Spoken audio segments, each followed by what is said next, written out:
கர்த்தருடைய நாமம் மகிமைப்படுவதாக.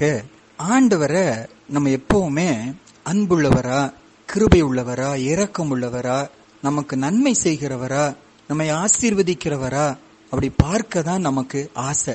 எல்லாருக்கும் அந்த ஒரு வாஞ்ச, அந்த ஒரு விருப்பம்.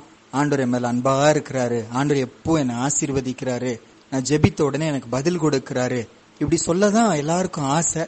அந்த குணாதிசயம் தான் நம்ம எல்லாருக்கும் ஆண்டட்ட நம்ம விரும்புகிறோம். ஆனா அவர்கிட்ட இன்னொரு பகுதியும் இருக்கு, அவர்கிட்ட இன்னொரு குணாதிசயமும் இருக்கு. நம்முடைய குறைகள் இருக்கும்போது நம்ம சுட்டி காட்டி நம்மள சிச்சிக்கிற ஒரு தேவன் கூட அவர். ஏன்னா பைபிள் என்ன சொல்லுதுன்னா, பெற்றோரா நம்ம இருக்கும்போது நம்ம பிள்ளைங்களை நம்ம சிச்சிக்கல. நாம சிச்சிக்கிறதுன்னு என்ன அர்த்தம்? அவங்க தப்பு செய்யும்போது அவங்கள நம்ம என்ன செய்யறோம்? நம்ம அடிக்கிறோம், அவங்க மிரட்டுறோம், கண்டிக்கிறோம். அப்போ இந்த சிச்சை இல்லைன்னா பைபிள் சொல்லுது அவங்க அவங்க பிள்ளைங்க இல்ல, அவங்க வேசி பிள்ளைங்க அப்படின்னு சொல்லி வசனம் சொல்லுது. அதாவது தன்னுடைய பிள்ளையா இருந்தா ஒரு பெற்றோர் தன் மகனும் தன்னுடைய மகளும் தவறு செய்யும்போது கண்டிப்பா என்ன செய்வாங்களா? அவங்கள சிச்சிப்பாங்க. நல்லா செய்யன்னு யாரும் என்ன செய்ய மாட்டாங்க, சொல்ல மாட்டாங்க. அப்போ ஒரு குழந்தை தப்பு செய்து பெற்றோர் சும்மா இருக்கிறாங்கன்னா வசனம் சொல்லுது அது அவங்க பிள்ளைங்க இல்ல, யாரோ பிள்ளைங்களா இருக்கிறதுனாலதான் அவங்க என்ன செய்யறாங்க, அப்படி செய்யறாங்க. எபிரேயர்ல வசனம் சொல்லுது, தகப்பன் சிச்சியாத புத்திரன் உண்டோ. தகப்பனுடைய பிள்ளையா அவங்க இருப்பானா அந்த தகப்பன் கண்டிப்பா அவங்கள என்ன செய்யணுமா? சிச்சிக்கணும்னு வசனம் சொல்லுது. அவங்கள அடிக்கலன்னா அவங்க பிள்ளைங்க இல்ல, அவங்க யாரோ ஒருத்தருடைய பிள்ளைங்க. இதை நம்ம புரிந்து கொள்ள முடியும். இப்போ நம்ம வழியில போயிட்டு இருக்கோம், நம்ம குழந்தை தவறு செய்யும்போது நம்மள குழந்தை பார்த்து நம்ம என்ன செய்வோம்? செய்யாதப்பா. மீறி செய்வாங்கன்னா கொஞ்சம் கோபமா பேசுறோம். அது மீறி போனா அடுத்து நம்ம என்ன செய்யறோம்? நம்ம அடிக்கிறோம்.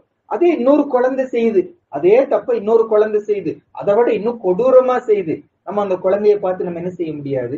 கோபமா பேசவும் முடியாது, அந்த குழந்தைய சிச்சிக்கவும் முடியாது. நம்முடைய குழந்தைன்னு இருந்துச்சுன்னா அந்த குழந்தைய நம்ம என்ன செய்வோம்? நம்ம அடிப்போம், சிச்சிப்போம், மிரட்டுவோம், கண்டிப்போம், தடை பண்ணுவோம். அதே போலதானே ஆண்டவரும். நம்ம ஆண்டவரை பார்த்து நமக்கும் அவருக்கு இருக்கிற பல உறவுகள், ஒரு நல்ல உறவு அவர் நம்முடைய தகப்பன், நம்ம அவருடைய பிள்ளை, அவர் அப்பான்னு நம்ம கூப்பிடுகிறோம். பைபிள்ல நம்ம ஜெபிக்க கற்றுக் கொடுக்கும் போது கூட பரமண்டலங்களில் இருக்கிற எங்கள் பிதாவேன்னு சொல்லதான் கற்றுக் கொடுத்தாரு. அப்பான்னு கூப்பிடுவதுதான் அவருக்கு ஆசை. அப்ப அவர் அப்பாவா இருப்பாருன்னா எப்பவுமே அன்பாவே பேசிட்டு இருக்க மாட்டாரு, எப்பவுமே ஆசீர்வாதத்தை கொடுத்து கொண்டே இருக்க மாட்டாரு, எப்பொழுதும் நல்லதே செய்து கொண்டு இருக்க மாட்டாரு. கண்டிப்பா அவர் என்ன செய்யணும்? என்ன சிச்சிக்கணும், தப்பு செய்யும்போது என்ன தண்டிக்கணும். அப்படி செய்யல அப்படின்னா எனக்கும் அவருக்கும் நடுவுல நல்ல உறவு இல்ல.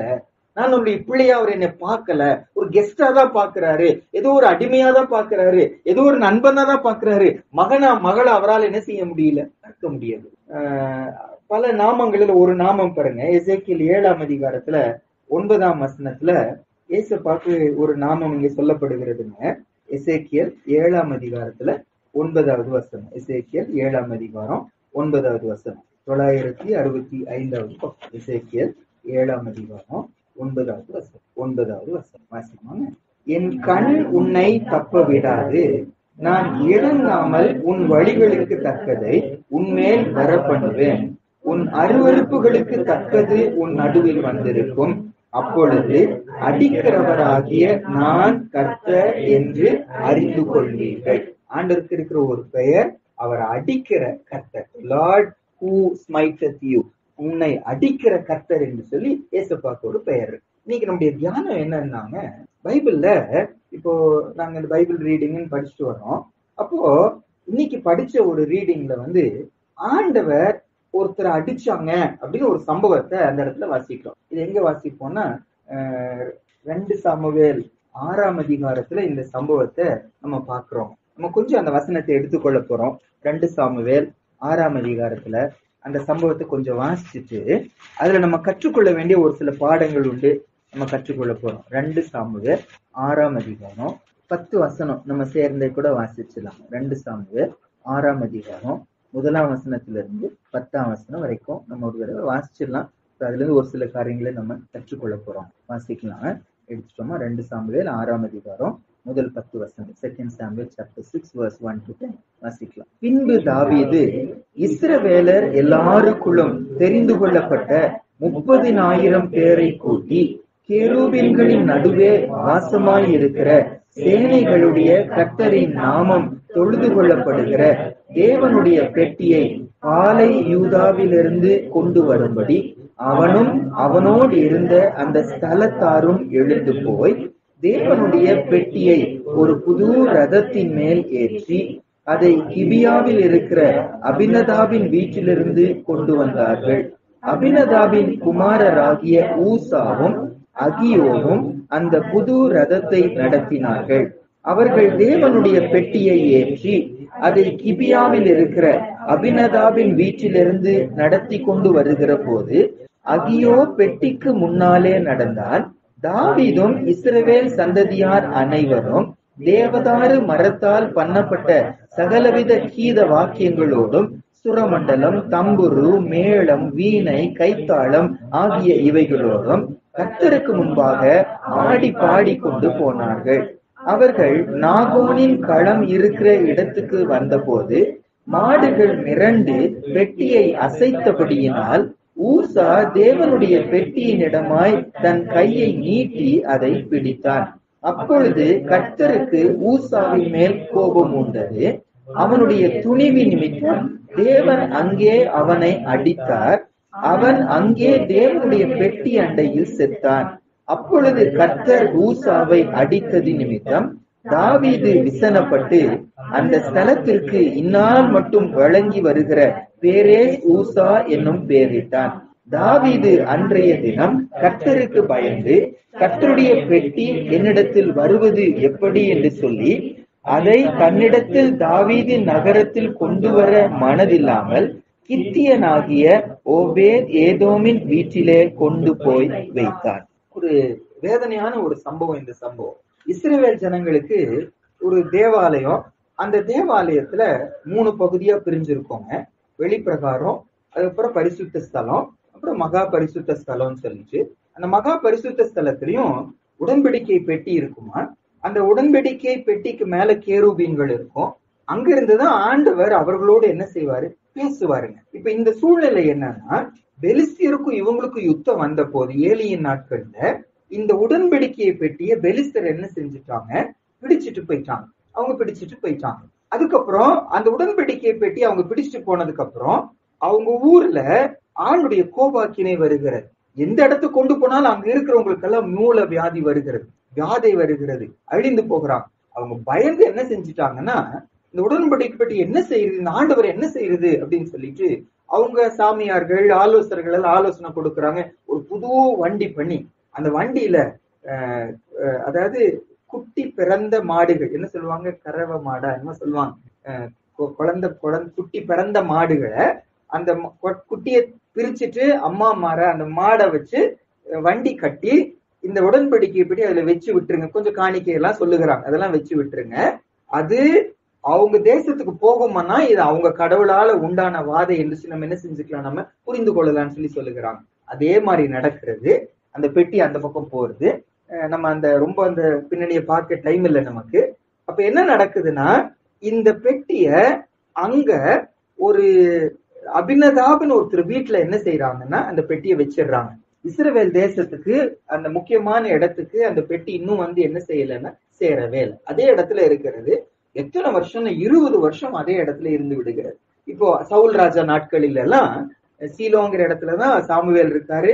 சாமுவேல் தான் கர்த்தருடைய வார்த்தையை சொல்லுகிறாரு. அங்கதான் கூடாரம் எல்லாம் இருக்கிறது. ஆனா அந்த பெட்டியை மட்டும் அங்க என்ன செய்யல, அவங்க கொண்டு வரவே இல்லை, அங்கேயேதான் இருக்கிறது. அந்த அபினதாப்னு ஒருத்தருடைய வீட்டுலதான் அந்த பெட்டி இருந்து கொண்டு இருக்கிறது. இப்ப தாவீது ராஜாவா மாறிட்டாரு. தாவீதுக்கு ஆசை அந்த பெட்டிய எருசலேமுக்கு என்ன செய்யணும், கொண்டு வரணும். தாவீதுக்கு ஆசை. அந்த ஆசையில இந்த இடத்துல வசனம் சொல்லுது 30,000 பெரிய பெரிய தலைவர்களும் அந்த ஊர் ஜனங்கள் எல்லாம் சேர்ந்து சந்தோஷத்தோடு ஆடி பாடி போய் அந்த பெட்டி என்ன செய்யறாங்க, எருசலேமுக்கு கூட்டிட்டு எடுத்துட்டு வந்துடலாம் அப்படின்னு சொல்லி ஆசையா போகிறாங்க. இவங்களும் அதே மாதிரி என்ன செய்யறாங்க, எப்படி அறியாத ஜனங்கள் வண்டி பண்ணி அந்த வண்டியில பெட்டியை வச்சு கொண்டு வந்தாங்களோ அதே போல இவங்க என்ன செய்யறாங்கன்னா புதிய ரதத்தை பண்ணி அந்த ரதத்துல இந்த பெட்டியை வச்சு என்ன செய்யறாங்க, கொண்டு வர்றாங்க. அப்போ அந்த அபினதாபுடைய பசங்க 2 பேரு, ஒருத்தர் முன்னால நடந்து போறாரு, ஒருத்தர் பெட்டிக்கு பக்கத்துல என்ன செய்யற நடந்து போறாரு. இவங்க எல்லாம் துதிச்சு பாடிக்கொண்டு இருக்கிறாங்க. அந்த மேட்டுக்கு வந்த போது அந்த மாடுகள் என்ன செய்கிறதோ மிரண்டு போகுது, ஏதோ ஆகுது, அசையுது. இந்த பெட்டி என்ன செய்ய போகுது, கீழே விழுந்துருமோங்கிற பயத்துல இருக்கும்போது பக்கத்துலதான் ஊசாங்கிற அபினதாபின் மகன் போயிட்டு இருக்கிறாங்க. அது கீழே விழப்போகுது, விழக்கூடாது, ஸ்டெடி பண்ணணுங்கிறதுக்காக அதை தொட்டு அப்படி தாடிய என்ன செய்யறாரு, அந்த பெட்டியை தொடுகிறாரு, ஸ்டெடி பண்ணுகிறாரு. பைபிள் சொல்லுது உடனே தேவனுடைய கோபம் வருகிறது. அந்த ஊசா அதே இடத்துல என்ன செய்யறாரு, இறந்து போய்கிறாரு. இது தாவீதுக்கு பயங்கர டென்ஷன் ஆயிடுச்சு, கோபம் ஆயிடுச்சு, வருத்தம் ஆயிடுச்சு, விசனம் ஆயிடுச்சுன்னு பைபிள் சொல்லுது. ஐயோ, இந்த பெட்டி சும்மா தொட்டதுக்கே இப்படி ஆயிடுச்சுன்னா என்னுடைய ஊருக்கு வந்தா என்ன நடக்குமோ அப்படின்னு சொல்லிட்டு அங்கேயே பக்கத்துல ஏபோத் ஏதோம், பேர் என்னன்னு பார்த்தோம், ஓபேத் ஏதோம்ங்கிற ஒருத்தருடைய வீட்டுல என்ன செய்யறாங்க, அந்த பெட்டிய அந்த இடத்துல வச்சிடுறாங்க. அவங்க போன நோக்கம் நிறைவேறல, வேதனையோடு வந்துடுறாங்க. இங்க நம்முடைய பாடம் என்னன்னாங்க, நான் ஆரம்பத்திலே சொன்னேன், எல்லாருக்குமே ஆணுடைய இந்த குணாதிசயத்தை தியானிக்கவோ அல்லது அதை ஆசையா பார்க்கவே முடியாது. என்ன குணாதிசயம்? நான் தப்பு செய்யும்போது என்ன அடிக்கிற குணாதிசயம். அதுதான் உண்மையான அப்பாங்க. அவர் அப்பாவா இருப்பாருன்னா நான் தப்பு செய்யும்போது கண்டிப்பா என்ன செய்யணும், என்ன பேசணும், திட்டணும், கடிஞ்சு கொள்ளணும், சிச்சிக்கணும். இந்த இடத்துல அந்த வேலையை தான் ஆண்டு இந்த இடத்துல செய்கிறாரு. இஸ்ரவேல் ஜனங்கள் தப்பு செய்யறாங்க. தப்பு செஞ்ச போது ஒரு ரெப்ரசன்டேட்டிவ் போல அந்த ஊசாவை ஏசப்பா என்ன செய்யறாரு, அந்த இடத்துல அடிக்கிறாரு. இங்க நம்ம தியானிக்கிறது என்னன்னா, 3 பிரிவா நீங்க வசனத்தை பார்க்க போறோம். ஒன்று, ஏன் இந்த அடி அங்க வந்தது, காரணம் என்ன? அப்ப எனக்குள்ளேயும் இந்த மாதிரி இருந்துச்சுன்னா, அவர் என் தகப்பனா இருந்தாருன்னா நான் தப்பு செய்யும் போது எனக்கும் அவர் என்ன செய்யணும், என்னைய சிச்சிக்கணும். அவங்களுக்கு அந்த இடத்துல என்ன வந்துச்சுன்னு நமக்கு தெரியல, ஆனா இறந்தே போயிட்டாரு அவர் வந்து.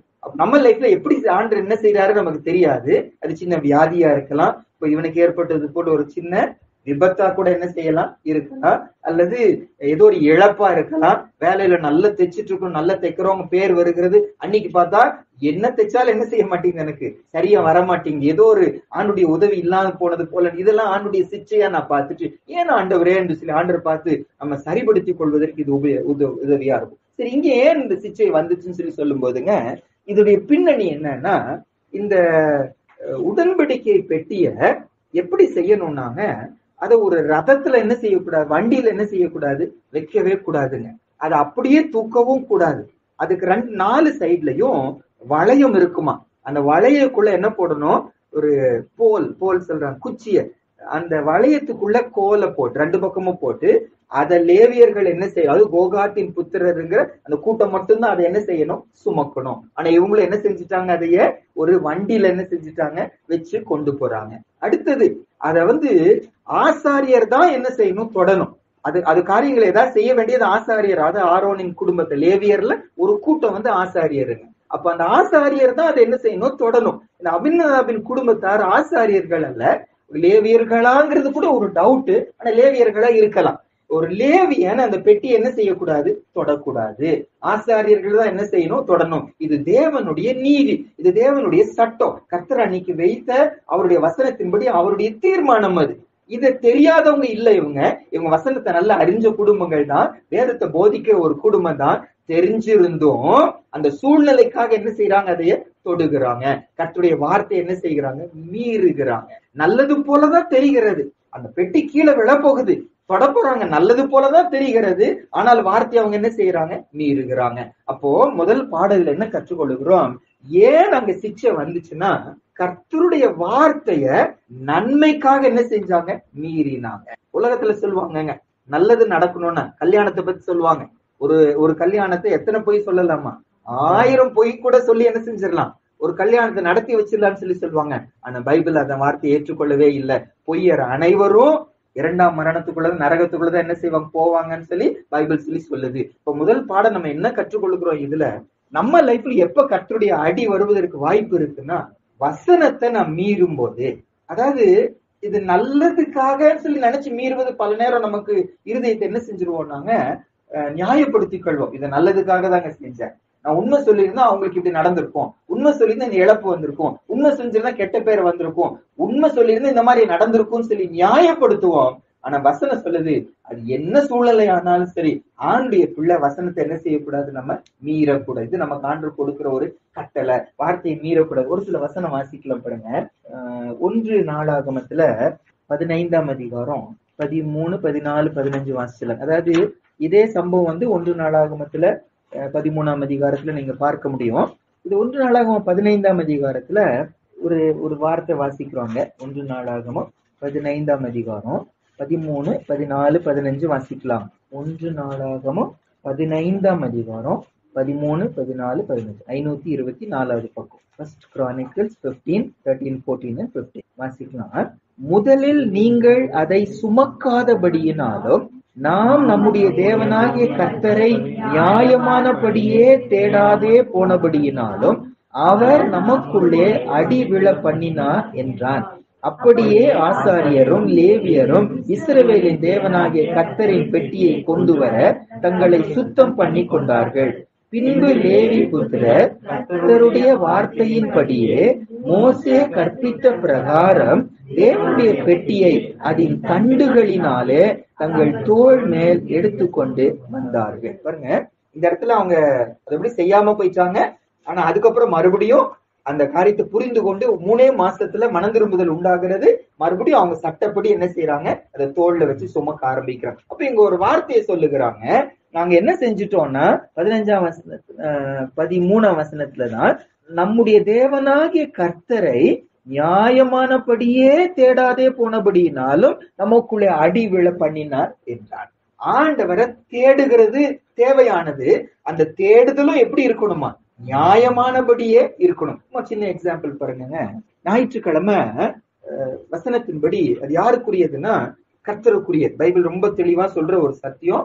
அந்த நாள் 7 நாள் உனக்காக வேலை செய்ய, அந்த கடைசி நாள் அல்லது முதல் நாள் 7வது நாள் எப்படியோ அந்த நாள் எனக்குரியது. அந்த ஒரு நாள் அவருக்குரியது, அது அவருக்குரியது. இப்போ வேலைக்கு போறோம், வேலை செய்யறோம். உண்மை சொன்னா எனக்கு என்ன செய்ய மாட்டாங்க, ஞாயிற்றுக்கிழமை லீவ் கொடுக்க மாட்டாங்க. அப்படிங்கிற ஒரு சூழ்நிலை இருக்குன்னு வச்சுக்கோங்க. நான் கர்த்தரை ஆராதிக்கணும், நான் ஆண்டரை ஆராதிக்கணும்னு ஆசைப்படுகிறேன். உண்மை சொன்னா எனக்கு என்ன கிடைக்காது, எனக்கு லீவ் கிடைக்காது. பொய் சொல்லிட்டு நான் என்ன செய்யறேன், ஆராதனைக்கு வருகிறேன். ஆண்டரை ஏற்றுக்கொள்ளவே மாட்டாரு. ஆராதனைக்கு வந்துட்டேன், நம்ம சந்தோஷமா வசனம் கேட்கிறோம், ஆனா பொய் சொல்லிட்டு வந்திருக்கோம். நியாயமானபடி கர்த்தரை என்ன செய்யல, ஆராதிக்கல. இதன் பலன் என்ன, அடி மேல என்ன செய்கிறது, விடுகிறது. ஆண்டுடைய ஸ்டாண்டர்ட் அவ்வளவு பெருசு. காரியம் நடந்துச்சுன்னு சொல்லி சந்தோஷப்படுகிறவர் அல்ல. அப்பாடா நீ வந்துட்டியோ, எப்படியோ என்னமா பண்ணி சபைக்கு வந்துட்ட, ஏசப்ப சந்தோஷம், ஊழியர் சந்தோஷப்படலாம், பாஸ்டர் சந்தோஷப்படலாம், ஆனா ஆண்டவர் வேதனைப்படுவார். அதான் நமக்கு இந்த இடத்துல என்ன செய்யற, கற்றுக் கொடுக்கிறார். அந்த பெட்டி கீழே விழுந்துச்சுன்னா சேதம் அடைய போகிறது. இவருக்கு அழகா தட்டி பிடிக்கிறாரு. ஆனா வசனத்தின்படி அவர் என்ன செய்யக்கூடாது, தொடக்கூடாது. வசனத்தை மீறி நாங்க சிச்ச வந்துச்சு. இது எனக்கு உங்களுக்கு ஒரு பெரிய பாடம். சூழ்நிலைகளுக்காக, நன்மைகளுக்காக, ஆசீர்வாதத்துக்காக நான் கர்த்தருடைய வார்த்தையை நான் என்ன செய்யக்கூடாது, மீறக்கூடாது. மீறும் போது அவர் என் தகப்பனா இருப்பது உண்மையானா என்ன அவர் என்ன செய்யணும், அவரை சிச்சிக்கணும். அவர் என்ன சிச்சிப்பார். 1. 2வது இதுல கற்றுக்கொள்ளுகிற அடுத்த பாடம் வந்துங்க, இவங்க ஏன் இப்படி செஞ்சாங்க. அதாவது இவங்களுக்கு நல்லா தெரியுங்க, இத லேவியர் தான் சுமக்கணும்னு சொல்லி அந்த பெட்டிய வண்டியில வைக்க கூடாது. நல்லா இவங்களுக்கு வசனம் தெரிஞ்சவங்க தான் இவங்களுக்கு நல்லா தெரியும், இது வண்டியில பண்ணக்கூடாது. லேவியர்கள் அந்த தண்டுகள் சொல்ற, குச்சின்னு சொன்னால கோல், தண்டுகள்ல வச்சுதான் அவங்க என்ன செய்யணும், சுமக்கணும்னு சொல்லி. அதே மாதிரி ஆசாரியர்கள் தான் அதை தொடணும், லேவியர்கள் அதை தொடக்கூடாதுன்னு அவங்களுக்கு நல்லா தெரியும். இவங்க ஏன் இப்படி செஞ்சாங்க அப்படின்னாங்க, இதுக்கு முன்னால 20 வருஷத்துக்கு முன்னால அந்த பெலிஸ்தருடைய தேசத்துல அந்த பெட்டி இங்க வந்த போது அங்க லேவியர்கள் இதை தூக்கிட்டு வரல. அந்த பெலிஸ்தர் அந்நிய ஜாதியார், அவங்களுக்கு வசனம் தெரியாது. அதனால அவங்க என்ன செஞ்சுட்டாங்கன்னா, ஒரு புது வண்டி பண்ணி அந்த வண்டியில இந்த பெட்டியை வச்சு அனுப்பி விட்டாங்க. அவங்க செஞ்சதுனால அவங்களுக்கு ஒரு தீமையே நடக்கல. ஆண்டதை ஏற்றுக்கொண்டாரு, வண்டி நல்லா ஓடிச்சு, இஸ்ரவேல் தேசத்துக்கு சேர்ந்துச்சு. அவங்க செஞ்சது சக்சஸ் ஆனதுனால, இவங்களுக்கு தப்புன்னு தெரிஞ்சும் அவங்க செஞ்சது சக்சஸ் ஆனதுனால அதை இவங்க என்ன செய்தாங்க, இவங்க பின்பற்றினாங்க. இதை நம்ம புரிந்து கொள்ளணும். நம்ம லைஃப்ல கூட அவங்க செய்யறாங்க, அது அவங்களுக்கு சக்சஸ் ஆகுது. அதனால நம்ம செய்வோமானா, நம்ம செய்ய வேண்டியதெல்லாம் வசனத்தின்படிதான் என்ன செய்யணும். நம்ம செய்வோமானா அது கண்டிப்பா கர்த்தருடைய சிச்சை நம்ம மேல வரும். பைபிள் ரொம்ப தெளிவா சொல்லுது, அவங்க முறைகளை நீங்க என்ன செய்யாதீங்க, நீங்க பின்பற்றாதீங்க. அவங்க அதுக்கான ஒரு சில வசனம் பாஸ்டர் வாசிக்கலாம். லேவியராகமம் 18ஆம் அதிகாரம். ஏன்னா நம்ம அந்த மாதிரி சூழ்நிலையில தான் இருக்கிறோம், அந்த மாதிரி நண்பர்கள் மத்தியில இருக்கிறோம். அவங்க அப்படி செய்யறாங்க, அவங்களுக்கு சக்சஸ் ஆகுது. இப்ப நாமும் அப்படி செய்யத்தக்கதான எல்லாம் சோதனை நமக்கு வந்துடும். ஆனா ஆண்டவர் நம்மளை பிரித்தெடுக்கப்பட்ட ஜனமா இருக்கிறதுனால நம்மகிட்ட சொல்றாரு.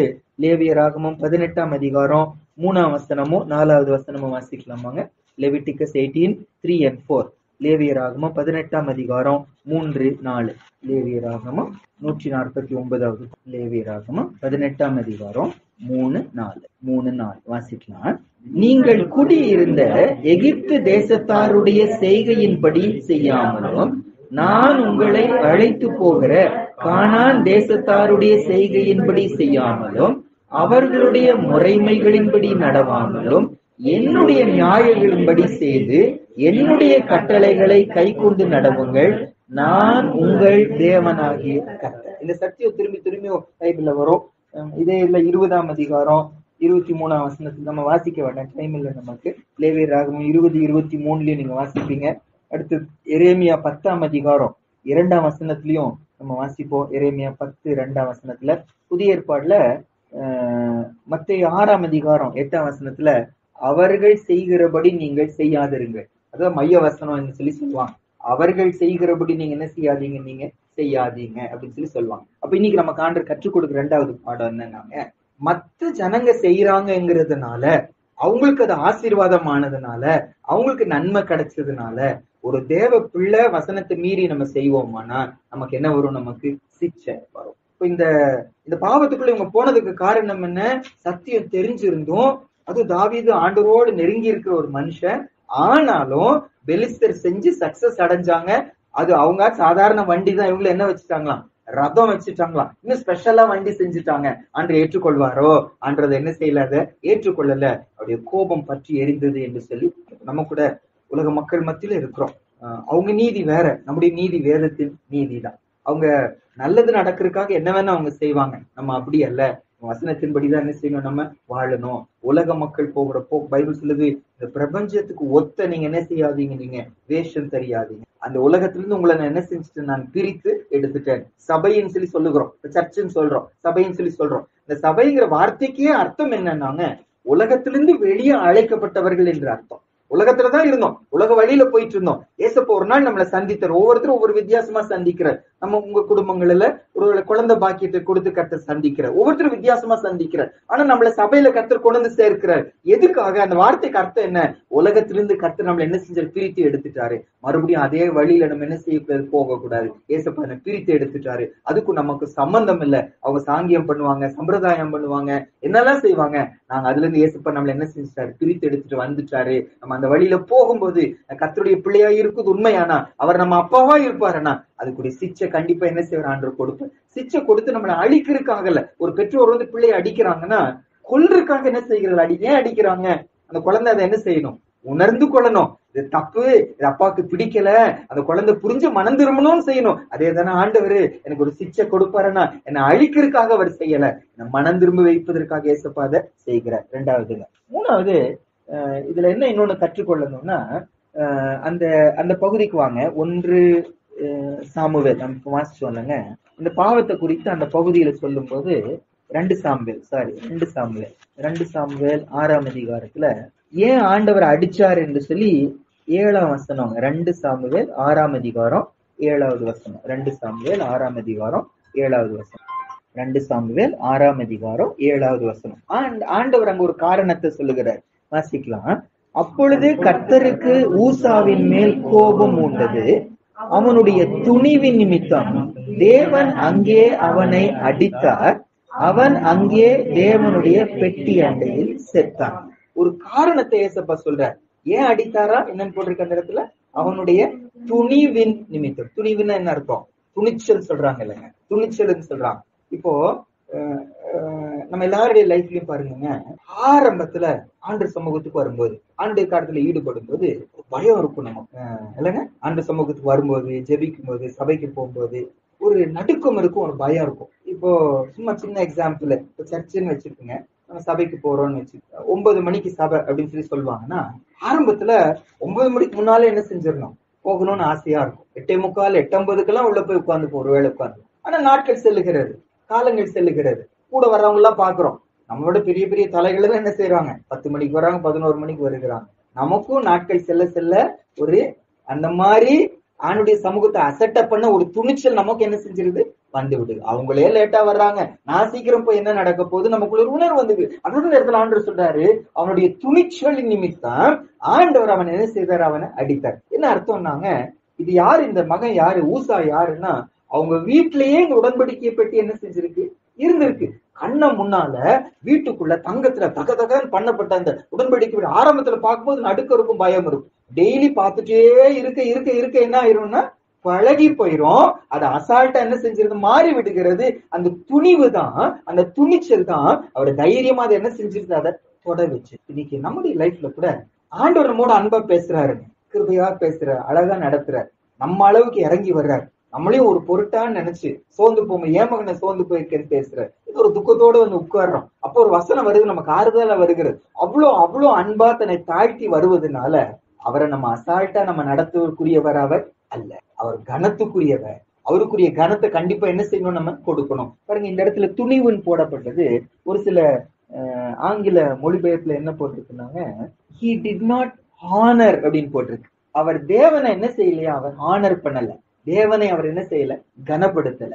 இப்போ ரொம்ப பெரியவங்க இருப்பாங்கன்னு வச்சுக்கோங்க, அவங்களுக்கு தொடுவதற்கே நமக்கு என்னவா இருக்கும், தொட்டாலே நமக்கு பயமா இருக்கும். பெரியவங்களை அவங்களை நம்ம தொடக்கூடாது அப்படின்னு என்ன இருக்கும். இப்போ ஃப்ரெண்டுன்னா மேல கை போடுவோம். அது நல்ல பெரியவங்கன்னா அந்த மாதிரி என்ன செய்வோம், கை போடுவோமா, நம்ம போட மாட்டோமே இல்லைங்க. அந்த பெரியவங்க நம்ம மேல கை போடலாம், அதுக்காக நான் அவங்க மேல கை போட முடியுமா, முடியாது. அவங்களுக்கு கனத்தை நம்ம என்ன செய்வோம், நம்ம கொடுப்போம். அப்படி செய்வோம்னா அவங்கள நம்ம என்ன செய்யறோம்னு அர்த்தம், கனவீனப்படுத்தும். அதுதான் இந்த இடத்துல ஊசியா, அந்த அவர் பேர் என்ன, ஊசா அப்படி செஞ்சாரு, என்னை அவன் கனவீனப்படுத்தினான் என்று ஆண்டு சொல்லுகிறார். இன்னொரு இடத்துல போட்டிருக்கு ஃபார் இஸ் இர்ரெவரன்ஸ், அவருக்கு மரியாதை கொடுக்கவில்லை. இன்னொரு ஆங்கில மொழிபெயர்ப்புல ஃபார் இஸ் நெக்லிஜென்ஸ், அதாவது அசால்ட்டா அதை செஞ்சாராம், மரியாதையோடு செய்யாம, பயபக்தியோடு கூட செய்யாம அசால்ட்டா அந்த காரியத்தை அவர் செஞ்சாருன்னு வாசிக்கிறோம். ஃபார் இஸ் எரர், அவனுக்குள்ள இருந்த குறை நிமித்தம் ஏசப்பா அடிச்சார். இன்னைக்கு நமக்கு ஆண்டவர் கற்றுக் கொடுக்கிறாரு. 3 பாடங்கள் மனசுல வச்சுக்கலாம். நான் இன்னும் முடிக்கல, மெசேஜ் முடிக்கல. இந்த சிச்சை வந்ததற்கு காரணம், முதல் காரணம் என்னன்னு சொல்லி பார்த்தோம், ஞாபகம் இருக்கா? ஏன் இந்த சிச்சை வந்துச்சு? வார்த்தை என்ன செய்தாங்க, அவங்க மீறினாங்க. வசனத்தின்படி என்ன செய்யல, அவங்க நடக்கல என்று சொல்லி பார்த்தேன். 2வதாக ஏன் இந்த சிச்சை வந்துச்சுன்னா, இவங்க உலகத்தாருடைய வழியின்படி என்ன செய்தாங்க, இவங்க நடந்தாங்க. அவங்க செஞ்சாங்க, அதனால நாங்களும் செய்யறோம். அவங்களுக்கு சக்சஸ் ஆச்சு, ஆகையால நமக்கு சக்சஸ் ஆச்சு. அவங்க போய் சொல்லி செய்யறாங்க, அவங்க ஏமாத்தி செய்யறாங்க, நாம அப்படி செய்வோமா, நம்ம கண்டிப்பா என்ன வரும், நமக்கு சிச்சை வரும்னு சொல்லிப்போம். 3வதாக கர்த்தருக்கு கொடுக்க வேண்டிய கனத்தை அவங்க என்ன செய்யல, அவங்க கொடுக்கல, அசால்ட் ஆயிட்டாங்க.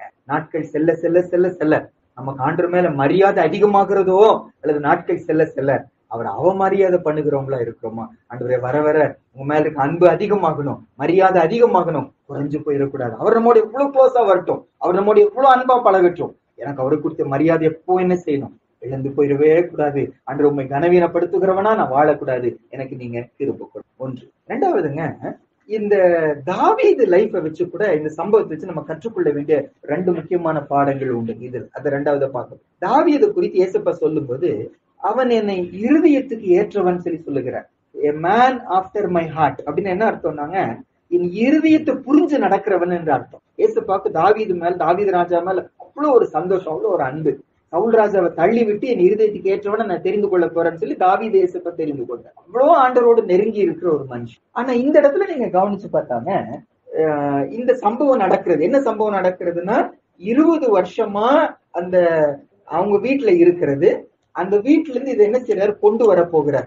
தாவீதை பொறுத்தளவு அவருடைய நல்ல குணாதிசயம் என்னன்னா, என்ன செஞ்சாலும் ஆண்டுகிட்ட கேட்டுட்டு தான் என்ன செய்வாரு, அவரு செய்வார். என்ன செஞ்சாலும் சரி, ஏசப்பா போகலாமா, நான் செய்யலாமா, நான் எப்படி செய்யணும், எப்படி போகணும், எவ்வளவு பெரிய யுத்த வீரனா இருந்தாலும் சுயமா அவர் என்ன செய்ய மாட்டார், முடிவு எடுக்கவே மாட்டார், ஆண்டுகிட்ட போய் விசாரிச்சு செய்வார். இந்த சம்பவத்துல நம்ம வாசிச்ச சம்பவத்துல எங்கேயுமே தாவீது ஆண்டோட்ட, ஆண்டவரே எனக்கு இது ஆசையா இருக்கு, நான் போய் செய்யலாமா என்று அவர் என்ன செய்யலாத கேட்கல. அவரா நினைச்சிட்டாரு, இது ஏசப்பா ஏத்துக்குவாருன்னு என்ன செஞ்சுட்டாரு, நினைச்சிட்டாரு. இது நமக்கு ஒரு பெரிய டேஞ்சருங்க.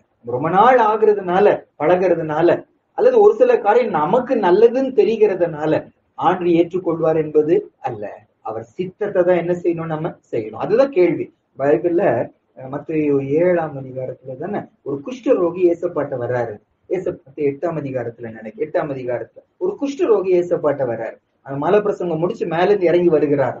அப்பொழுது ஒரு குஷ்டரோகி அவருக்கு முன்னால முழங்கால் படிட்டு என்ன ஜெபம் பண்றாருன்னா, ஆண்டவரே உமக்கு சித்தமானால் என்னை சுத்தமாக்க உம்மாலே ஆகும்னார். என்ன அழகான ஜெபம்னாங்க. முடியுமா முடியாதான்னு கேள்வியே இல்லை. ஏசப்பனால முடியும், அவருடைய விசுவாசம். ஆனா ஒரே ஒரு டவுட் என்னன்னா, உம்மால முடியும், உம்மால முடியாததுன்னு இல்ல, ஆனா எனக்கு இந்த சுகத்தை கொடுப்பது உடைய சித்தம் தானா என்கிற கேள்வி என்ன செஞ்சாரு, அவரு கேட்டார். இதுதான் தாவீதுடைய பழக்கமா இருந்துச்சு. எப்பவுமே அப்பா இந்த சித்தமானாதான் நான் இதை செய்யணும், எனக்கு சொல்லுங்க கேட்கிறவரா இருந்தாரு. இந்த இடத்துல அவர் என்ன செய்யலாத செய்யல. இது நல்லதுதான். இவ்வளவு நல்லதா இருந்ததுனால அவரா பாட்டுக்கு என்ன செஞ்சுட்டாரு, முடிவு பண்ணிட்டாரு. அதுக்கு ஒரு சிச்சை அந்த இடத்துல அவருக்கு என்ன செஞ்சுச்சு வந்துச்சு. நம்ம லைஃப்ல கூட ஆண்டுகிட்ட கேட்டு செய்யறவங்களா நம்ம இருக்கணும் என்று சொல்லி பார்க்கணும். இரண்டாவதாங்க அந்த 1 நாளாகமத்துல வந்துடலாம். இதே சம்பவத்தை 1 நாளாகமம் 13ஆம் அதிகாரத்துக்கு வாங்க. 1 நாளாகமம் 13ஆம் அதிகாரத்துல 11வது வசனம். 1 நாளாகமம் 13ஆம் அதிகாரம் 11வது வசனம். First Chronicles 13 verse 11. 1 நாளாகமம் 13ஆம் அதிகாரம் 11வது வசனம் வாசிக்கலாம். அப்பொழுது கர்த்தர் ஊசாவை அடித்தது நிமித்தம் தாவீது விசனப்பட்டு அந்த ஸ்தலத்திற்கு இந்நாள் மட்டும் வழங்கி வருகிறது பேரேஸ் ஊசா என்னும் பேரிட்டார். இது அவருக்கு என்னத்தை கொடுத்துச்சு? அவருக்கு விசனத்தை கொடுத்துச்சு. சரியாங்க? அவருக்கு அது துக்கத்தை கொடுத்துச்சு, மனசுல வேதனையை கொடுத்துச்சு. ஒரு சில இடங்கள்ல அவருக்கு கோபம் வந்துச்சு அப்படின்னு சொல்லி போடப்பட்டிருக்கு. அதனால தான் எடுத்த முடிவை ஸ்டாப் பண்ணி தன்னுடைய ஊருக்கு கூட்டிட்டு போகாம பக்கத்துல இருக்கிற அந்த ஓபேத் ஏதோம்ங்கிற வீட்டுல அதை கொண்டு போய் என்ன செஞ்சுட்டாங்க, வச்சுட்டாங்க. இதுல இருந்து கற்றுக்கொள்றோம்னாங்க, தாவீது ஆண்டுடைய பிள்ளை, கர்த்தருடைய பிள்ளை. அப்போ ஒரு காரியம் நடக்குதுன்னா உடனே ஏன் நடக்குது, இதுல என்ன குறைன்னு சொல்லி அவர் என்ன செய்யல, அவர் கேட்காம ஆண்டர் மேல அவருக்கு என்ன வந்துருச்சு, விசனம் வந்துருச்சு. ஆண்டர் மேல அவருக்கு கோபம் வந்துச்சு. தான் எடுக்கிற முடிவை ஸ்டாப் பண்ணி வேற காரியத்தை செய்ய ஆரம்பிச்சாரு. இப்ப நமக்கு கூடங்க, எவ்வளவுதான் ஆண்டுடைய பிள்ளையா நான் இருந்தாலும் ஒரு காரியம் ஆண்டர் செய்யும் போது அவர் சும்மா செய்ய மாட்டாருங்கிற ஒரு உணர்வு நமக்கு எப்பவுமே என்ன செய்யணும் வரும். சும்மா திருவிளையாடல் சொல்றாங்க, ஏசப்பா திருவிளையாடல் செய்கிறவர் அல்லவே அல்ல. டைம் போகலன்னு ஒரு காரியத்தை செய்கிறவர் அல்ல. ஒரு காரியத்தை செய்வாருன்னா, ஒரு பலவீனத்தை அனுப்புகிறாரு, ஒரு ஆக்சிடென்ட் அனுப்புகிறாரு, ஒரு இழப்பை கொடுக்கிறாரு, குழந்தை பாக்கியத்தை லேட் பண்றாரு, என்ன செஞ்சாலும் அதுக்கு பின்னால என்ன இருக்கும், ஒரு காரணம் இருக்கும். தாவீது அதை குறித்து யோசிக்காம, தான் குறைய பார்க்காம கர்த்தர் மேல என்ன செஞ்சார், அவர் கூறப்பட்டார். தாவீதுக்கே இந்த சோதனை இருக்கும்னா எனக்கு உங்களுக்கு இந்த சோதனை இருக்க ஒரு வாய்ப்பு இருக்கு. இன்னைக்கு கூட ஒரு சில சூழ்நிலை ஒருவேளை போயிட்டு இருக்கிறோம். நான் கோவப்பட்டுட்டு விசனப்பட்டுட்டு கவலைப்பட்டுட்டு உட்கார்ந்துட்டு இருக்கிறோமா, அல்லது ஆண்டவரே நீங்க சும்மா செய்ய மாட்டீங்களே, நீங்க அன்புள்ளவராச்சு, ஏன்பா இதை அனுமதி கொடுத்திருக்கிறீங்க, உங்க கூட குறை இருக்காது கண்டிப்பா, அப்ப என் கூட எங்கேயோ குறை இருக்கிறது, என்ன ஆண்டவரே நம்ம கேட்கிறோமா. தாவீது இவ்வளோ பெரிய மனுஷனை அதுல என்ன செஞ்சுட்டாரு, குறைவுபட்டுட்டாரு. இந்த சம்பவத்துல ஆண்டவர் நமக்கு கற்றுக் கொடுக்கிறாரு. அவர் சும்மா செய்வதே இல்லை. அவர் சந்தோஷப்படுகிறது, நம்ம அழுகிறத பார்த்து வேதனைப்படுவதை பார்த்து சந்தோஷப்படுகிற கொடுமையான தேவன் நம்முடைய தேவன் அல்ல. அன்புள்ளவர், இரக்கம் உள்ளவர், நம்ம அழுகும் போது நம்மோடு கூட சேர்ந்து அழக்கூடிய ஒரு நல்ல தகப்பன் அவர். அப்ப எனக்கு ஒரு அழுகை அனுமதிச்சிருக்காரா, ஒரு இழப்பு அனுமதி கொடுத்திருக்காரா, ஒரு பலவீனத்தை அனுமதி கொடுத்திருக்காரா, கண்டிப்பா பின்னால என்ன இருக்கும், ஏதோ ஒரு காரணம் இருக்கும். தாவீது கேட்க மறந்துச்சாரு. நமக்கு ஒரு டேஞ்சர் இருக்கிறது, நாமும் மறந்து கர்த்தர் மேல கோபப்படத்தக்கதான சூழ்நிலை இருக்கிறது. அப்படி செய்யாம இந்த நம்ம கற்றுக்கொள்கிற பாடம் என்ன, ஆண்டவரே தாவீதே விழுந்து போயிட்டாரு, நானும் விழுந்து போயிடுவேன், இதை விட்டுறாதீங்க ஏசப்பா, ஏதாவது நடக்கும்போது என் ஆண்டவரேன்னு கேட்டு மனம் திரும்புகிற ஒரு கிருபை எனக்கு நீங்க வாங்க ஏசப்பா. மூன்றாவது பாடமாங்க, மூன்றாவது நம்ம பாடம் ஒண்ணு அழகான பாடம் என்னன்னா, இதுல 20 வருஷமா யாருமே இந்த காரியத்தை என்ன செய்யல. பெட்டி அங்கேயேதான் இருக்குதுங்க. அது ஒருத்தர் வீட்டுல, ஒரு ஆசாரிய, ஒரு லேவியருடைய வீட்டுல என்ன வசதியோடு இருந்துச்சு நமக்கு தெரியாது. அதை கவனிச்சுக்கிறதுக்காக ஒருத்தர் அந்த இடத்துல பொறுப்பா போட்டுட்டாங்க. யாரும் தொற்றக்கூடாது, பாத்திரக்கூடாதுங்கிறக்காக. ஏன்னா அதுக்கு முன்னால ஒரு ஊர்ல பெட்சிமேஸ்ங்கிற ஊர்ல அதை எட்டி பார்த்துட்டாங்களாம். எத்தனையோ பேர், 50,000க்கு மேல ஜனங்க என்ன செஞ்சுட்டாங்க, எட்டி பார்த்ததுனால செத்து போயிட்டாங்களாம். அப்படி ஒரு பரிசுத்தமுள்ள ஒரு தேவன் நம்முடைய ஆண்டவர் வந்து, அதனால அதை பார்த்துட்டு இருந்தாங்க. வேற யாருக்கும் அதை கொண்டு வந்து எருசலேமுக்கு கொண்டு வரணுங்கிற யாருக்கும் இந்த எண்ணம் என்ன செய்யல, வரல. தாவீதுக்கு மட்டும் என்ன செஞ்சிச்சு, அது எவ்வளவு பெரிய ஒப்பற்ற காரியம் இல்ல, அவ்வளோ யாருக்கு இல்லாத எண்ணம் தாவீதுக்கு வந்துச்சு. ஒன்று. ரெண்டாவது, இந்த காரியம் செய்யும் போது தாவீது என்ன செஞ்சாருன்னா, நம்ம அதை வாசிச்சிடலாங்க. 1 நாளாகமம் 13ஆம் அதிகாரத்துக்கு வாங்க. 1 நாளாகமம் 13ஆம் அதிகாரத்துல முதல் 4 வசனம் நம்ம வாசிச்சிடலாம். 1 நாளாகமம் 13ஆம் அதிகாரத்துல முதல் 4 வசனம் நம்ம வாசிக்கலாம். தாவீது 1000 பேருக்கு தலைவரோடும் 100 பேருக்கு தலைவரோடும் சகல அதிபதிகளோடும் ஆலோசனை பண்ணி இஸ்ரவேல் சபையை எல்லாம் நோக்கி, உங்களுக்கு சம்மதியும் நம்முடைய தேவனாகிய கர்த்தருக்கு சித்தமுமாய் இருந்தால் இஸ்ரவேலின் தேசங்களிலெல்லாம் இருக்கிற நம்முடைய மற்ற சகோதரரும் அவர்களோடே தங்கள் வெளிநிலங்களில் இருக்கிற ஆசாரியரும் லேவியரும் நம்மோட கூடும்படிக்கு நாம் சீக்கிரமாய் அவர்களிடத்தில் ஆள் அனுப்பி நமது தேவனுடைய பெட்டியை திரும்ப நம்மிடத்துக்கு கொண்டு வருவோமாக. சவுலின் நாட்களில் அதில் தேடாதே போனோம் என்றான். இந்த காரியம் சகல ஜனத்தின் பார்வைக்கும் செம்மையாய் இருந்தபடியால் சபையார் எல்லாரும் அப்படியே செய்வோம் என்றார்கள். மத்தவங்க கூட ஆலோசனை கேட்கிறாரு, எல்லாரும் இன்வால்வ் பண்ணுகிறாரு. அடுத்த வசனங்கள்ல எல்லா ஜனத்தையும் கூட்டுறாங்க. இஸ்ரவேல் ஜனங்கள் எல்லாருமே சேர்ந்து இந்த காரியத்துல என்ன செய்யறாங்க, ஈடுபடுங்க. கவனிச்சு பாருங்க, 20 வருஷமா செய்யப்படாதது ஒண்ணு தாவீது செய்கிறார். ஒன்று. இரண்டாவது, அவர் தனியா செய்யல, எல்லாரோடு கூட சேர்ந்து ஆலோசனை பண்ணி எல்லா ஜனங்களையும் கூட்டிட்டு போய் எல்லாரையும் என்ன செய்யறாரு, உற்சாகப்படுத்துறாரு. அது ஒரு பெரிய காரியம். இரண்டாவது. மூணாவதுங்க, இந்த 13ஆம் அதிகாரத்துல 8ஆம் வசனத்துல ஒரு வார்த்தை வாசிக்கலாம் பாருங்க. அந்த பெட்டியை தூக்கிட்டு வரும்போது 8ஆம் வசனம் வாசிக்கலாம். தாவீதும் சகல இஸ்ரவேலரும் தங்கள் முழு பலத்தோடும் தேவனுக்கு முன்பாக சுரமண்டலங்களையும் தம்புருகளையும் மேளங்களையும் கைத்தாளங்களையும் பூரிகைகளையும் சேவித்து மகிழ்ச்சியாய் ஆடி பாடினார்கள். கர்த்தர் சமூகத்துல முழு பலத்தோடு துதிக்கிறான், மகிழ்ச்சியா கர்த்தரை துதிக்கிறான். பிறகு இத்தனை நல்ல காரியம் நடக்குது. 20 வருஷமா செய்யப்படாதது ஒண்ணு நடக்குது. இவர் தனியா செய்யல, எல்லா ஜனங்களும் உற்சாகப்படுத்தி எல்லாரும் சேர்ந்து இந்த காரியத்தை, நல்ல காரியம் தானே கொண்டு இருக்காங்க, அவங்க செய்யறாங்க. மூணாவது, அதை செய்யும் போது முழு பலத்தோடு கூட செய்யறாங்க, சந்தோஷமா அந்த காரியத்தை செய்யறாங்க. ஆனா ஆண்டவர் அதை என்ன செய்யல, அதை அவர் ஏற்றுக்கொள்ள. இது நமக்கு ஒரு பெரிய பாடங்க. யாரும் செய்யாததை நான் செய்யறேன், அதனால ஏசப்பா ஏற்றுக்கொள்வாரா? இல்ல, எல்லாரையும் உற்சாகப்படுத்தி, நான் மட்டும் இல்ல, எல்லாரும் வாங்க எல்லாரும் வாங்க எல்லாரையும் உற்சாகப்படுத்துறேன், அதனால ஏசப்பா ஏற்றுக்கொள்வாரா? மூணாவது, முழு பலத்தோடு கூட செய்யற, சந்தோஷமா செய்யறேன், அதனால ஏசப்பா ஏற்றுக்கொள்வாரா? இதை எல்லாத்த விட ஏசப்பா என்ன எதிர்பார்த்தாரு? வார்த்தைக்கு கீழ்ப்படிதல தான் ஏசப்பா என்ன செய்தாரு, எதிர்பார்த்தாரு. இப்ப நம்ம மனுஷனா அந்த இடத்துல இருந்திருந்தாங்க, 20 வருஷமா செய்யப்படாது இந்த சின்ன காரியத்துக்கா ஏன் நம்ம தடை பண்றது, செஞ்சுட்டு போங்க நம்ம சொல்லியிருப்போம். ஒருத்தர் 2 பேர் இல்ல, இஸ்ரவேல் ஜனங்கள் எல்லாம் கூட்டிச்சாங்க, செஞ்சுட்டு போங்க நம்ம சொல்லியிருப்போம். முழு பலத்தோடு சந்தோஷத்தோடு மகிழ்ச்சியோட காரியங்களை செய்யறாங்க, நம்ம தடை பண்ண மாட்டோம். ஆனா ஆண்டவரோ அதை தடை பண்ணினாரு, கோபப்பட்டாரு, அந்த மகனை அடிச்சாருன்னு வாசிக்கிறோம். என்ன பாடத்தை கற்றுக் கொடுப்பதற்காக? எல்லாத்த விட ஆண்டவர் எதிர்பார்ப்பு என்ன? கீழ்ப்படிதல் நம்மகிட்ட என்ன செய்யறாரு, எதிர்பார்க்க. வேறெல்லாம் அவருக்கு வேற கொடுத்தவரை திருப்திப்படுத்த முடியாது. இதே மனுஷனா இருந்தா சந்தோஷமா ஏற்றுக்கொண்டு இருப்பாங்க, அவனை பாராட்டி இருப்பாங்க, இதெல்லாம் சின்ன தப்பு தான், இதெல்லாம் பெருசு இல்லைன்னு சொல்லியிருப்பாங்க. ஆண்டவரோ கீழ்ப்படிதல் நம்மகிட்ட என்ன செய்யறாரு, ஏசப்பா கேட்கிறாரு. ஒரு பெரிய பாடம் நமக்கு நம்ம ஏதோ செஞ்சு ஆண்டரை திருப்திப்படுத்திடலாமா? இல்லவே இல்லை. அவர் எதிர்பார்க்கிற ஒண்ணே ஒண்ணு, கீழ்ப்படிதல் முக்கியம். கடைசியாக நீங்க கவனிச்சு பாத்தீங்கன்னா, ஆண்டவர் அவரை ஆராதிக்கிற அந்த காரியத்துல ரொம்ப ஜாக்கிரதையா இருக்கிறார். அவருடைய ஆராதனை சம்பந்தப்பட்ட காரியங்கள்ல அசால்ட்டா நடக்கும் போதுங்க, அத எரேமியா 48ஆம் அதிகாரம் 10ஆம் வசனத்துல, கர்த்தருடைய வேலையை அசதியாய் செய்கிறவன் சபிக்கப்பட்டவன் பைபிள் சொல்லுது. அவருடைய வேலை காரியமா வரும்போது அவர் அவ்வளவு ஜாக்கிரதையா இருப்பவருக்கு இது ஒரு பெரிய எக்ஸாம்பிள். அதுல என்ன இருக்கு, தொட்டதுல என்ன இருக்கு? ஆனா ஆண்டு தொடக்கூடாதுன்னு ஆண்டு சொன்னாரு, செஞ்ச போது அதை அடிச்சாரு. நிறைய எக்ஸாம்பிள்ஸ் பைபிள்ல, நமக்கு நேரம் இல்லைங்க, நீங்க நோட் பண்றவங்க பண்ணிக்கோங்க. உசியா ராஜான்னு ஒரு ராஜா, 2 நாளாகமும் 26ஆம் அதிகாரத்துல 16ல இருந்து 21 வரைக்கும் உசியா ராஜான்னு ஒரு ராஜா. அந்த ராஜா என்ன செஞ்சுட்டாருன்னா, நல்ல தேவ மனுஷன் தான், ஆனா எல்லாம் ஆசீர்வதிக்கப்படும் போது பெருமை வந்துருச்சு. ஆசாரியன் மட்டும் செய்ய வேண்டிய பலி செலுத்துற வேலையை இந்த ராஜா என்ன செய்கிறாரு, செய்ய போகிறாரு. அப்ப அங்க இருக்கிற ஆசாரியன் சொல்லுகிற, இது நீ செய்யக்கூடாது, இது தப்பு. ஆசாரியன் செய்ய வரும்போது கோபத்தோடு கையை நீட்டுறாராம். அந்த கை என்ன ஆயிடுச்சான், அப்படியே நீட்டிச்சு.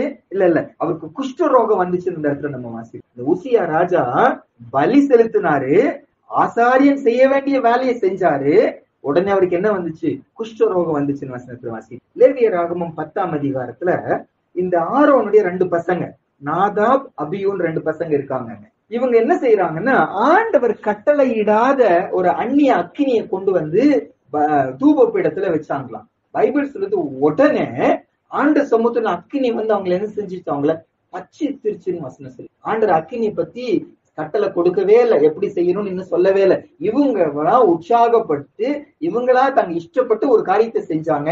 உடனே ஆணுடைய கோபம் அவங்க மேல வந்துச்சுன்னு வாசிக்கிறோம். 1 சாமுவேல் 13ஆம் அதிகாரத்துல 8ல இருந்து 14ஆம் வசனம் வரைக்கும் சவுல் ராஜா சாமுவேல் செய்ய வேண்டிய அந்த பலி செலுத்துற வேலையை சவுல் ராஜா என்ன செய்கிறாரு. உடனே வார்த்தை வருகிறது, இனிமேல் நீ ராஜாவா என்ன செய்ய மாட்ட, இருக்க மாட்ட. இது ஃபியூ எக்ஸாம்பிள்ஸ் தான்.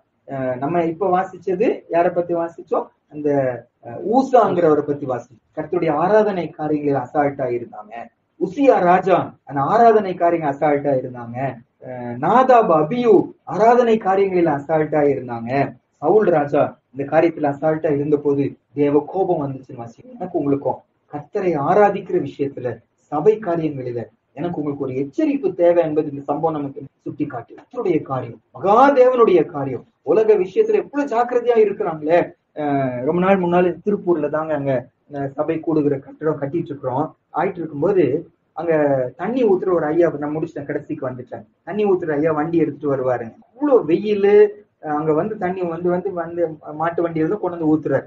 ஆனா என்ன கொடுத்தாலும் சாப்பிட மாட்டேங்கிறார். நாங்கெல்லாம் உட்காந்து ஸ்நாக்ஸ் சாப்பிடுறோம், டீ குடிக்கிறோம், ஜூஸ் குடிக்கிறோம், பிஸ்கெட் சாப்பிடுறோம். அவரு கொடுத்தா சாப்பிட மாட்டேன். அவர் ஒண்ணு சொல்லிட்டாரு, நான் முன்னால எல்லாமே சாப்பிட்டுட்டு இருந்தேன், ஆனா எங்க அப்பா இறந்ததுக்கு அப்புறம் அந்த பூசாரித்தனம் வேலை எனக்கு கொடுத்துட்டாங்க. மேல இப்படி ஒரு நாமம் போட்டிருக்கிறார். அவர் சொல்றாரு, இது கொடுத்ததுக்கு அப்புறம் வீட்டை விட்டுட்டு வெளியே எதுவும் சாப்பிட மாட்டேன், எதுவும் குடிக்க மாட்டேன். கடவுளுடைய வேலைக்கு நான் வந்துட்டேன், கடவுளுடைய வேலை எனக்கு கொடுக்கப்பட்டிருக்கிறது, ஆகையால் வெளியே நான் என்ன செய்ய மாட்டேன், சாப்பிட மாட்டேன். ஒண்ணு இல்லாத ஒண்ணுக்கு இவ்வளவு வைராக்கியம் பாராட்டுவாங்கன்னா, கர்த்தருடைய வேலையில இருக்கிற நானும் நீங்களும், கர்த்தருடைய ஆசாரியர் அழைக்கப்படுகிற நானும் நீங்களும், சபை பொறுப்பு கொடுக்கப்பட்ட நானும் நீங்களும் எவ்வளவு எச்சரிக்கையா இருக்கணும், எவ்வளவு ஜாக்கிரதையா இருக்கணுமே. நமக்கு முன்னால் ஆண்டு எச்சரிக்கை கொடுக்கிறார். அவர் அன்புள்ளவர், அவர் கிருபை உள்ளவர், அவர் இரக்கம் உள்ளவர். அவருக்கு இன்னொரு பங்கு இருக்கிறது, இன்னொரு முகம் இருக்கிறது. அவர் நம்மை அடிக்கிற கர்த்தர். நீங்க ஒருவேளை ஏதோ இடத்துல அடி கொடுத்திருப்பாருன்னா, நீங்க நம்மோடு கூட ஆண்டு பேசுறாரு, எங்கேயோ வார்த்தையை நம்ம என்ன செஞ்சிருக்கிறோம், வார்த்தையின்படி நம்ம நடக்காம வார்த்தையை நம்ம மீறி இருக்கிறோம். உலகத்தாரின் வழிகளை எங்கேயோ என்ன செஞ்சிருக்கிறோம், நம்ம கற்றுக்கொண்டு அந்த வழியில போயிட்டு இருக்கிறோம். அவருடைய கனத்தை கொடுக்காம அவருடைய காரியத்துல துணிச்சல் ஆயிட்டோம், அவருடைய காரியத்துல அசால்ட்டாக ஆரம்பிச்சிட்டோம். தேவனுடைய கோபம் அன்னைக்கு வந்துச்சு. தாவீது அவ்வளோ ஒப்பற்ற தேவ மனுஷன் கூட அவர் பாவத்துல விழுந்தாரு. என்ன பாவத்துல? ரெண்டு முக்கியமான பாவம். கர்த்தர்ட்ட என்ன செய்யல, அவர் கேட்கல. கர்த்தரை கேட்காம நல்ல காரியங்கிறனால சுயமா செய்ய ஆரம்பிச்சாரு. அது மாத்திரமா, ரெண்டாவது அந்த காரியம் வந்த போது கர்த்தர் மேல விசனப்படுற அளவு அவர் ஆயிச்சாரு. என்ன தப்புன்னு ஆண்டுட்டு அவர் கேட்கல. நம்ம அப்படி ஆயிடக்கூடாது. ஆண்டுவே எங்களுக்கு நீங்க கிருபை கொடுங்க சுவாமி. கடைசியாய் பார்த்தோம், எல்லாத்தை விட கர்த்தரை எதிர்பார்க்கிறது வார்த்தைக்கு கீழ்ப்படிதல் தான் முக்கியம். ஏதோ ஒண்ணு செஞ்சு ஆண்டு திருப்திப்படுத்திடவே முடியாது. அவ்வளவு பெருசா அவர் செஞ்சாரு, ஆனா ஆண்டுக்கு அது இஷ்டம் இல்ல. வார்த்தை கீழ்ப்படிகிறது தான் முக்கியம். கடைசியா பார்த்தோம், ஆராதனை காரியங்களில கர்த்தருடைய விஷயத்துல எனக்கு உங்களுக்கும் எச்சரிக்கை. நம்ம ஜெபம் பண்ணலாமா? எங்களை மூடி ஆண்டுகிட்ட நம்ம ஒப்பு கொடுக்கலாம். அந்த வார்த்தை இன்னைக்கு என் பக்கமா உங்க பக்கமா வருகிறது. எதுவுமே ஆண்டர் சும்மா செய்ய மாட்டாரு. இன்னைக்கு இந்த வசனத்தை நானும் நீங்களும் கேட்கும்படி ஆண்டர் செய்வாருன்னா, எங்கேயோ என் கூட உங்க கூட குறைகள் இருக்கிறது, உணர்வடையும்படியாய் ஆண்டர் செய்கிறாரு. அன்புள்ளவர் தான், கிருபை உள்ளவர் தான், இரக்கம் உள்ளவர் தான். இன்னொரு பக்கம் அவர் அடிக்கிற கர்த்தர் என்று சொல்லி நம்ம பார்த்தோம். அவர் அப்பாவா இருந்தா தகப்பன் சிச்சியாத புத்திரன் உண்டோ சொல்லுது. நான் அந்த மகனா மகளா இருக்கிறது உண்மையானா, என்ற குறை இருக்கும்போது ஆண்டர் கடிந்து கொள்ளணும். நான் கீழ்ப்படியாம போயிட்டே இருக்கும்போது அவர் என்னை சிச்சித்து சீர்படுத்து. நீங்க ஒப்பு கொடுப்போம். நிறைய காரியங்களை நமக்கு முன்னால இன்னைக்கு ஆண்டர் வச்சிருக்காரு. ஆராய்ந்து பார்த்து குறைகள் இருக்கும். நான் ஆமாண்டு எனக்காக நீங்க பேசுறீங்க. நான் தான் அந்த தாவீது, நான் தான் அந்த ஊசாவா நான் இருக்கிறேன். உங்க காரியத்தை நான் அசால்ட் ஆயிட்டு, உங்களை நான் அசட்டை பண்ண உங்க கனப்படுத்த மாட்டேங்கிறேன். உங்களுக்குரிய மரியாதையை நான் கொடுக்க மாட்டேங்கிறேன். உலக மக்கள் செய்யறாங்கிறதுக்காக நானும் அப்படி செய்ய இன்னைக்கு ஆரம்பிச்சு என்ன மன்னிங்க ஏசப்பா. வார்த்தையை துணிச்சலா நான் மீறிட்டேன். தப்புன்னு தெரியுது, இந்த வசனத்துக்கு புறம்பானது தெரிகிறது, ஆனாலும் நன்மை நடக்குங்கிறதுனால நாங்க செஞ்சுட்டு இருக்கோம். எங்களை அப்படியே விட்டுறாதீங்க, இல்லை மன்னிங்கன்னு சொல்லி ஒப்பு கொடுப்போம். கர்த்தர் கிருபை கொடுப்பாரு. அடி வர்றதுக்கு முன்னால ஒருவேளை உணர்த்தப்படுவோம், நீங்க அர்ப்பணிப்போம், வெளியே வருவோம், கர்த்தருடைய கிருபையின் பாத்திரங்களா மாறுவோம். சேர்ந்து ஜெபிக்கலாம். மகா பரிசுத்தம் உள்ள எங்க நல்ல தகப்பனே, அன்றைய இந்த மதிய வேலைக்காயும் நாங்க நன்றி செலுத்துகிறோம். எங்க பக்கமா அனுப்பப்பட்ட அந்த வார்த்தைக்காக நன்றி அப்பா. அன்றைய எங்களை நீங்க சிச்சிக்கிறீங்கன்னா, ஐயா எங்களை நேசிக்கிறதுனாலதான் நீங்க செய்கிறீங்க சாமி. எங்க மேல அன்பு இருக்கிறதுனாலதான் செய்கிறீங்க. நாங்க மனம் திரும்பணும், எங்களுடைய மகனா மகளா நீங்க நினைக்கிறதுனாலதான் நீங்க அப்படி செய்வீங்க சுவாமி. இது புரிந்து கொள்ள உதவி செய்யுங்க. இன்னைக்கு எங்க லைஃப்ல கர்த்தருடைய கரம், சிச்சிக்கிற கரமா எங்க மேல இன்னைக்கு வந்திருந்துச்சுன்னா, ஆசீர்வதிக்கிற கரமா இருந்து நானுடைய கரம் எங்களை அடிக்கிற கரமா வந்திருக்குன்னா நீங்க உணர்த்துகிறீங்க சுவாமி. இன்னைக்கு தியானிச்ச காரியங்களை எதுலெல்லாம் நாங்க குறை உள்ளவர்களா இருக்கிறோமோ எங்களை உணர்த்தி எங்களை சரிபடுத்தும்படியா நாங்கள் செபிக்கிறோம். ரெக்கார்டிங்ல கூட யாராவது இந்த வார்த்தையை கேட்டுக்கொண்டு எங்களை ஒப்பு கொடுப்பாங்கன்னா சுவாமி, அவங்க லைஃப்ல கூட மாற்றம் உண்டாகட்டும். தேவரே, இப்படி சிச்சைக்கு பாத்திரராய் இருக்கிற நாங்க இந்த கிருபைக்கு பாத்திரராய் மாறுகிற ஒரு நேரமா இது இருக்கட்டும் சுவாமி. உண்மைதான் ஒத்துக்கொள்ளுகிறோம். எத்தனையோ விதத்துல உண்மை கனவீனப்படுத்திட்டோம் சுவாமி. உண்மை நாங்க அந்த மரியாதை செலுத்தாம நாங்க போயிட்டோம், உலகத்தார் வழியில போயிட்டோம், வசனத்தை மீறி போயிட்டோம் சுவாமி. தவறு நடக்கும்போது நாங்க சரிபடுத்தி கொள்ளாம உங்க மேல விசனப்பட்டு கோபப்பட்டு பைபிள் வாசிக்காம ஜெபிக்காம ஊழியம் செய்யாம இப்படி எல்லாம் நாங்க செஞ்சிருக்கிறோம். ஆண்டவரே, எங்களை மன்னிக்கும்படியா நாங்க ஜெபிக்கிறோம் ஏசப்பா. உங்க கூட கேட்டு செய்ய வேண்டிய நாங்க உங்க சித்தமானா அந்த செய்யணும்னு சொல்லி வாயில நாங்க தாவீது போல சொல்லுகிறோம். ஆனா சித்தமான்னு சொல்லி கேட்டு உங்களோட அனுமதியை நாங்க கேட்க மாட்டேங்கிறோம். சாமி கிருபையாய் மன்னிங்க. ஏதோ ஒண்ணு செஞ்சு ஊழியம் செஞ்சு காணிக்க கொடுத்து ஏதோ ஒரு ஜெபத்துல கலந்து கொண்டு உண்மை திருப்திப்படுத்திடலாம்னு நினைக்கிறோம். ஆனா எங்க முன்னாலும் சொல்லுகிறீங்க அதெல்லாம் உங்களுக்கு திருப்திப்படுத்தாது, கீழ்ப்படிதல் தான் உங்களுக்கு முக்கியம் என்று சொல்லி நீங்க எதுக்கு நாங்க கீழ்ப்படியாம முரட்டாட்டம் பண்ணி கொண்டிருக்கிறோமோ கீழ்ப்படிய உதவி செய்யுங்க. எல்லாத்துக்கும் மேல சபை விஷயங்களில ஆராதனை காரியங்களில எவ்வளவோ ஜாக்கிரதையா நாங்க இருக்கணும்ங்கிறத நீங்க எச்சரிக்கிறீங்க. ஏசப்பா கிருபை கொடுங்க. வருகிற நாட்களில் இந்த வார்த்தைகளை எங்க லைஃப்ல கிரியை செய்ய அர்ப்பணிக்கிறோம். எல்லா துதி கன மகிமை உமக்கு செலுத்தி இயேசுவின் மூலம் ஜெபிக்கிறோம் நல்ல பிதாவே. ஆமென்.